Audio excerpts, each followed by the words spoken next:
Cinema, ಧಾರಾವಾಹಿ, big boss ಸೇರಿದಂತೆ ಅನೇಕ ಕ್ಷೇತ್ರಗಳಲ್ಲಿ ಗುರುತಿಸಿಕೊಂಡ ನಟಿ ಅನುಪಮಾ ಗೌಡ ಅವರು ಮಜಾ ಭಾರತ ನಿರೂಪಣೆ ಮಾಡುವ ಮೂಲಕ ಜನರಿಗೆ ಪರಿಚಿತ. ಆದರೆ ಅವರ ತಂಗಿಯ ಬಗ್ಗೆ ಬಹುತೇಕರಿಗೆ ಗೊತ್ತಿಲ್ಲ.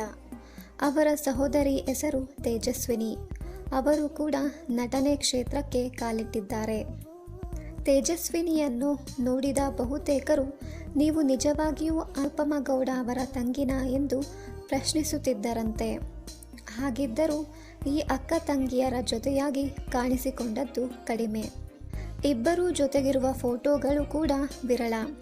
ಆದರೆ ಇತ್ತೀಚೆಗೆ ಅನುಪಮಾ ಮತ್ತು ತೇಜಸ್ವಿನಿ ಜೊತೆಯಾಗಿ ಫೋಟೋಶೂಟ್ ಮಾಡಿಸಿಕೊಂಡದ್ದು ಅಭಿಮಾನಿಗಳ ವಲಯದಲ್ಲಿ ಅದು ವೈರಲ್ ಆಗಿದೆ.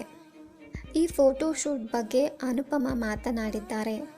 ನನ್ನ ತಂಗಿ ತೇಜಸ್ವಿನಿ ಜೊತೆಗೆ ಇರುವ ಕೆಲವು ಫೋಟೋಗಳನ್ನು ಇತ್ತೀಚೆಗೆ ನಾನು ಅಪ್ಲೋಡ್ ಮಾಡಿದ್ದೆ.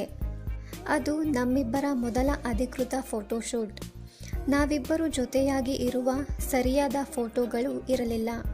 ಹಾಗಾಗಿ ಈ ಫೋಟೋಶೂಟ್ ಮಾಡಿಸಿದೆವು ಎಂದಿರುವ ಅನುಪಮಾ ಅವರು ತಂಗಿಯ ಬಗ್ಗೆ ಮಾಹಿತಿ ಕೂಡ ನೀಡಿದ್ದಾರೆ. ಪ್ರತಿ ಬಾರಿ ಹೊರಗಡೆ ಹೋದಾಗ ಇವರು ನಿಮ್ಮ ಸ್ವಂತ ತಂಗಿನ ಎಂದು ಜನರು ಕೇಳುತ್ತಿದ್ದರು. ತೇಜಸ್ವಿನಿ ಕೂಡ ನಟನೆ ಕ್ಷೇತ್ರಕ್ಕೆ ಬಂದಿದ್ದಾರೆ. ಧಾರಾವಾಹಿ ಮಾಡುತ್ತಿದ್ದಾರೆ. ಅವರು ತುಂಬ ಫೋಟೋಶೂಟ್ ಮಾಡುತ್ತಾ ಇರುತ್ತಾರೆ. ಕಾನ್ಫಿಡೆನ್ಸ್ ಇದೆ. ಆದರೆ ನನಗೆ ಕ್ಯಾಮರಾ ಕಂಡರೆ ಸ್ವಲ್ಪ ನಾಚಿಕೆ ಸ್ವಭಾವ. ಅವರಲ್ಲಿನ ಆತ್ಮವಿಶ್ವಾಸವನ್ನು ನಾನು ಕಲಿತುಕೊಳ್ಳುತ್ತೇನೆ ಎಂದಿದ್ದಾರೆ ಅನುಪಮಾ. ಈ ಫೋಟೋಗಳಿಗೆ ತುಂಬ ಒಳ್ಳೆಯ ಪ್ರತಿಕ್ರಿಯೆ ಬಂದಿದೆ. ಈ ಫೋಟೋಗಳು ಎಂದೆಂದಿಗೂ ನನಗೆ ವಿಶೇಷ ಆಗಿರಲಿವೆ. ನಾನು ಅವಳನ್ನು ಚಿಕ್ಕವಳು ಅಂದುಕೊಳ್ಳುತ್ತಿದ್ದೆ. ಆದರೆ ಆಕೆ ಅಷ್ಟು ಚಿಕ್ಕವಳಲ್ಲ. ಅವಳು ನನಗೆ ಯಾವಾಗಲೂ ಮಗು ರೀತಿಯೇ ಕಾಣುವುದು. 3 ವರ್ಷದ ಮಗುವನ್ನು ಕೈಯಲ್ಲಿ ಹಿಡಿದುಕೊಂಡದ್ದು ಇನ್ನೂ ನೆನಪಿದೆ ನನಗೆ.